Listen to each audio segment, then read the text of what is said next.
অবশেষে যুক্তরাষ্ট্রের হাওয়াই স্টেটে চ্যাপ্টার সেটআপের মধ্য দিয়ে মুনার পথ চলা শুরু।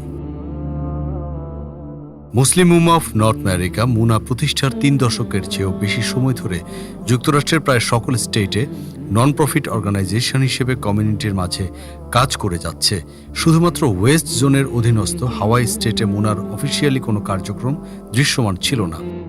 ওয়েস্ট জোনের ভাইস প্রেসিডেন্ট ও ম্যানপাওয়ার ডেভেলপমেন্টের ডিরেক্টর জনাব আশরাফ হোসেন আকবর ও national family development director doctor Riazul Islam গত ৯ ডিসেম্বর সাংগঠনিক সফরে স্থানীয় সদস্যদের নিয়ে এক বিশেষ কর্মী সমাবেশের মাধ্যমে হাওয়াই চ্যাপ্টার নামে একটি চ্যাপ্টার ঘোষণা করেন।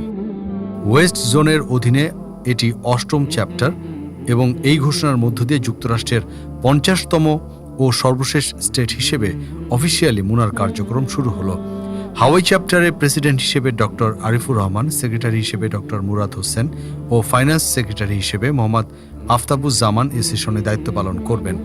অন্যান্যদের মধ্যে ফ্যামিলি ডেভেলপমেন্ট ডিরেক্টর হিসেবে মোহাম্মদ রৌফ, দাওয়া ইসমুম উল হুসাইন ও সোশ্যাল সার্ভিস ডিরেক্টর হিসেবে আশিকুর রহমান দায়িত্ব পালন করবেন। এক বক্তৃতায় আশরাফ হোসেন আকবর নবনির্বাচিত দায়িত্বশীলদের বলেন, মহান আল্লাহ রাব্বুল আলামিন আপনাদের সবাইকে পছন্দনীয় ব্যক্তিদের কাতারে রেখেছেন বলেই এই মহতী সংগঠনের দায়িত্বপ্রাপ্ত হয়েছেন। তাই সবসময় আল্লাহর নিকট বেশি বেশি সাহায্য কামনা করে এ সংগঠনের নৈতিক ও সামাজিক কাজকে কমিউনিটির মাঝে ছড়িয়ে দিতে নিরলসভাবে দায়িত্ব পালনের আহ্বান জানান তিনি।